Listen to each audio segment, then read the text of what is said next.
Hello everyone, I'm ZenithCorps, and today we're back with more Minecraft content. We're sorry we've been off the air for a while, guys. It's been a hectic past couple of weeks, especially with school ending and finals, and our school ended 2 weeks later than everyone else's. That was a lot of fun. No, it wasn't. Okay, now we're back on the air. We've got summer vacation, which means we're going to be uploading videos, hopefully, on schedule. That would be amazing, wouldn't it? We're going to try and get one video up every other week. We're going to try, no promises. We're also going to try and get some updates to our existing content, such as our vanilla command creations and our currently released mods. Hopefully we'll have those out by the end of the summer, or sooner, let's hope. But for now, we're going to go back to what you guys want to see. Mod reviews, clearly, of things that other people made. But this one is cool enough to justify discussion, guys, because in this mod, you can use commands to create dimensions. Ladies and gentlemen, I introduced to you the mod, Just Enough Dimensions.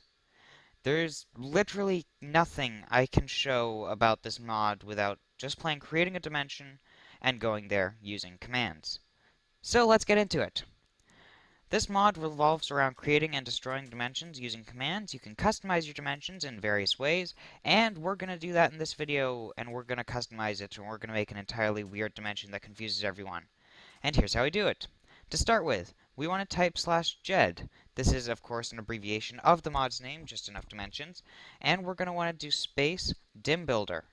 This is the dimbuilder subcommand, and this is going to be the basis for setting up your custom dimension. We're going to want to do set world type. It is done as dim type, and we're going to fill in some values. The first thing is going to be a numeric ID for your dimension. It does not matter what this is, it does matter that this is unique. I've had a few dimensions that I created while I was testing and playing around with this, so I'm going to use 5. That's the next one in index that I'm allowed to use. If you haven't been messing around with this mod, then you'd want to know what dimensions are used by vanilla Minecraft. The overworld is dimension 0. That is important. The nether is dimension -1, and the end is dimension +1. You cannot use those dimensions for this value. Pick a new number. 5, 10, any number will work, but it's got to be a number. 1 billion will not work. Don't try that and come crying when it fails. Anyways, from there, we're going to need a name, and we're just going to do YouTube demo. This is going to be all lowercase. This is just a backend name that it's going to see. Up next, we need a suffix for our dimension. This is something that can be added to the end of file names that are unique to our dimension and custom. And we're just going to do _dim5. _dim is the same structure used by default Minecraft. _dim1 will be the file for the end. _dim -1 will be the file for the nether. And _dim0 would be the overworld, except for the overworld is weird compared to the other two dimensions. Not important. Anyways, _dim number here guarantees that it's going to be unique to your dimension only. It's not going to conflict with other dimensions. Good practice, just use it. Up next is going to be a variable of whether or not your dimension is always loaded into memory. Having this enabled will use more RAM and more CPU time than having it disabled. And in general, if it's disabled, you will not notice the difference. The only world that Minecraft has loaded by default is the overworld. The nether and the end are not by default loaded into memory. Remember that. So, we're going to use false for this dimension, and then the last thing we're going to need to do is world provider. To do this, we're going to type world provider, and then we're going to want to fill this in. This can be either surface, nether, or end, or a custom modded world provider that we don't have. So for this example here, we're going to use world provider surface, and then no matter which one you're using, the odds are that you want to use JED at the end. This is all one word here, guys, but the JED at the end here guarantees that you're using this mod's custom built-in world generator, and it's got some fixes and improvements to the default world generator, but it does do the same effect, and it will end up with the exact same world. It just allows this mod to do some other custom things that are required, and it'll be important if you want to follow along with this video and do some things later down the road. Anyways, now that we've got this command typed in, we're going to hit enter. Good job. You officially did absolutely nothing. What happened there was we just set a bunch of values in the dimension builder, and then we're going to keep setting values in the dimension builder, and then we're going to execute it. And the dimension builder will take all of its data that we finish setting, save it to a file, and then create the new dimension based on it. So we're not done configuring our dimension. Up next, we're going to want to do /jed dimbuilder, and then we're going to want to do set name, and we're going to want to put in a name for our dimension. This can be multiple letters. This is going to be capital, lowercase. This wants to be a human readable name. And you can see there that we've set the name to YouTube demo. You can also set some other things in here. We're going to get back to this when we get to customizing our dimension.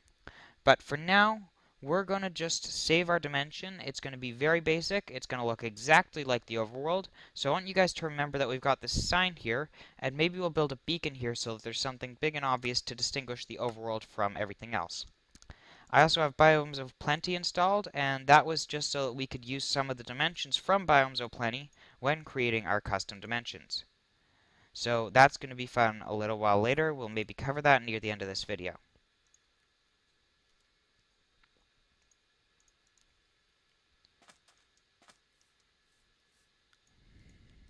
So we're just going to build a basic pedestal here, just so that we can get a beacon working. Beacon working. There we go. Okay. So we've got a beacon. Now we're ready to create our dimension. To do this, /jed dimbuilder create as.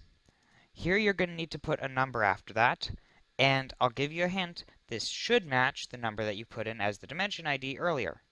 In this case, it's 5 for me. Once we've got this entered, we're just going to run the command. The dimension was saved and registered. We can now get to our dimension with the command /tpj dimension ID 5. Don't forget that. Execute this command, and we are teleporting, and it's going to take a while to generate the level, and here we are. If it looks familiar, it's because it's familiar. This is exactly like the overworld, but you'll notice that there is no text, and there is no beacon at all. We are in a custom dimension, guys, and we're going to go back to the overworld now so that we can customize this dimension further. We can't be in it while we change it, unfortunately, because of the way this is built. And then we're going to come back here and see the weirdness that we have created. So, guys, let's teleport back, /tpj once again, and the dimension of the overworld is 0. And here we are back in the overworld. You can see it's exactly how we left it. We've got our beacon there. We've got the sign that I had indicating that this was the overworld, in fact, and we're good to go. In order to customize our new dimension, we're going to have to actually unload it from memory and unregister it completely so that it is not being used by Minecraft and we can modify it without question. To do this, we want to type /jed unregister and then our dimension ID, still 5. Dimension 5 has been unregistered. We'll show that it's been taken out of memory, it's not being used anymore, and we can modify it. To do this, we can still use the dimbuilder. Jed dimbuilder, and now we're going to want to set some values using the set command. The way this works is using JSON data, which means you enter a key and a value. These are both case sensitive. Pay attention. If you get this wrong, it will not work. This is case sensitive. Alright, we want to use set-onetime. I found that this command works better than the regular set, but you can read the wiki to find out the exact details, especially when you're creating multiple dimensions. This can help. Then we're going to want to enter the values that we want to set custom. The first thing I'm going to do to show demonstration how this works is custom day cycle. Capital C, capital D, capital C. Remember that. It matters. This is going to be a true or false value for this specific key that defines whether or not we are using a custom day cycle. We are using a custom day cycle, so we're going to set this to true. Once we've got that, we can run that command, and we can see that it's been set to true.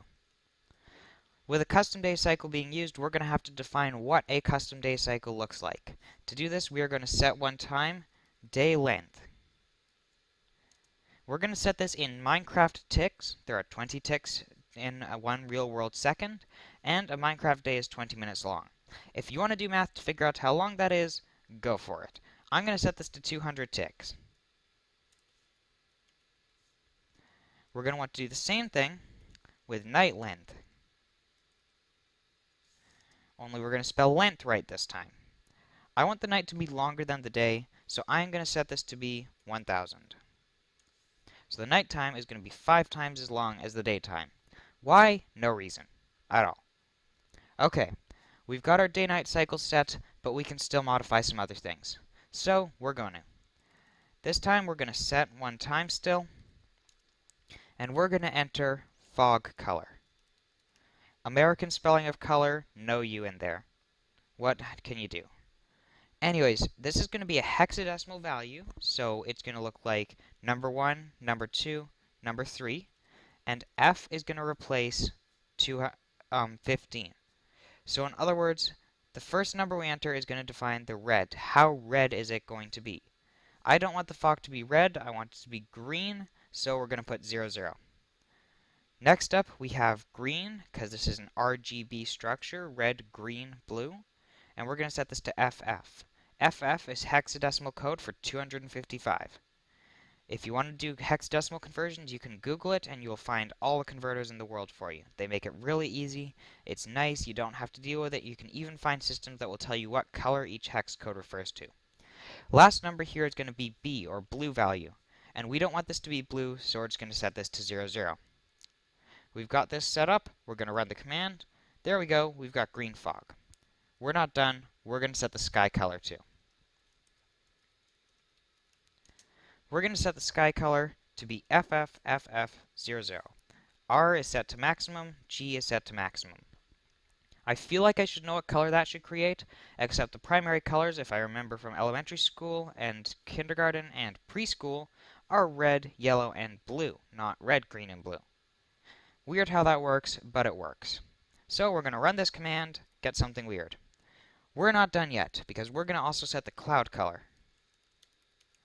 And we're going to set this to 00, FFFF. Again, that is green and blue. That's going to generate a color. I feel like I should know this stuff, but I don't off the top of my head, so we're going to go there and experience the weirdness as it unfolds.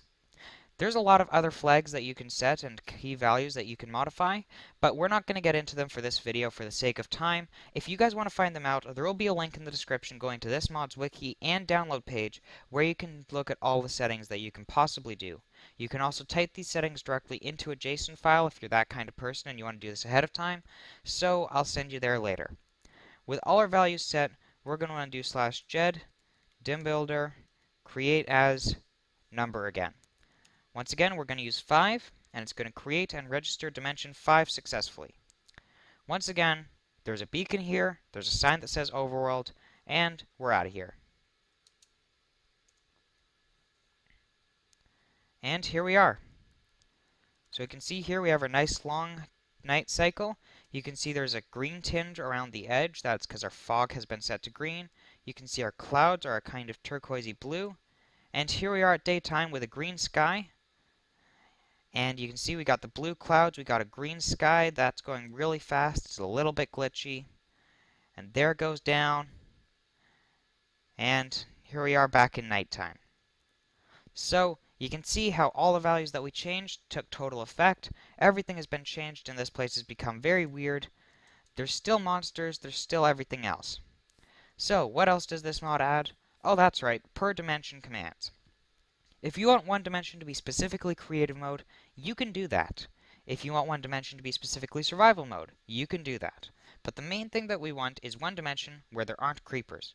In this case, it's going to be this one, because it's nighttime all the time, so there's way too many chances for creepers to spawn. To do this, we want to type /ged, difficulty, and then we can type in peaceful. This did peaceful just for dimension number 5. No other dimension has this effect going on. If you do just a normal Minecraft difficulty command, you would set it for the entire game and every dimension related to it. So by using the /ged version of the command, you can do it per dimension. Ged supports all of the basic Minecraft commands that it normally has. So we can see here if we go through, we've got difficulty, we got game rule, list loaded dimensions. These are just some basic commands. We can do seed, set world spawn, time. We're going to set it to 0 again. And you can see that it did that, and it did it specifically to dimension 5. This can be useful if you're using commands to control things, and just to prove that they worked, no creeper. So there you have it, guys. This is just enough dimensions, the mod that lets you create custom dimensions using basic commands. If you guys liked it, consider subscribing to ZenithCorps and consider downloading the mod. Its link will be in the description below, and you guys can go find out all the wiki for all the extra information on this mod that I didn't get to cover today. Subscribe to ZenithCorps for more Minecraft videos. Thanks for watching, guys, and have a great day.